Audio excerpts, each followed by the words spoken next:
Absolutely love this game. It's called Dead Dice. You need between 3 and 5 6-sided dice per student. It's so simple. This is how it works. You roll the dice. You add the total. I've got a 4 and a 4 and a 1. Now your emphasis as a teacher is to make sure students are using their addition strategies to add up the dice. So instead of going 1, 2, 3, 4, 5, 6, 7, 8, 9, I want the kids to be spotting things. For example, in this case, I've got 2 4s, so that's a double. So I know double 4 is 8, 1 more 9. So my first round, I always start with 0 plus 9 equals 9. But here's the catch. Anytime you roll a number 1, that dice is now dead and can't be used anymore. So I'm getting rid of that one, and I've only got 2 dice left. I'm going to roll them again. All right, now I've got a 6 and a 2. So 6 and 2 is 8.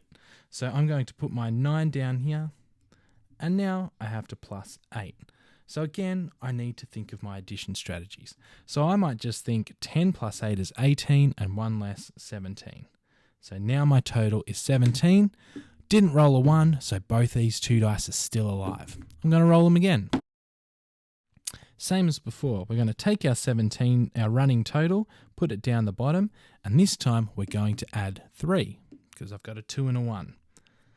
Which, at 10's fact here, 7 and 3 make 10, so now I'm on 20. But you can see I've rolled another 1. So another one of my dice is dead. I've got 1 dice left. I'm going to keep rolling this and adding it onto my total until I get a 1. And look at that, I just happened to roll a 1. So even when you roll a 1, it still goes onto your total. So here I've got 20 plus 1, 21. Now my final score, I'm going to circle that is 21 because now all my dice are dead. This round, I got up to 21, which is actually quite a short round. Now I'm ready to start a new game. Now one of the things I love about Dead Dice is that every student in the room can be independently doing this fluency activity by themselves. Sometimes I make it a competition to see who can get the highest score.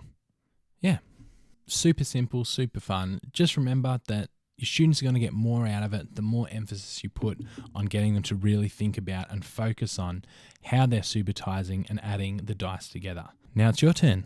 Go math it up.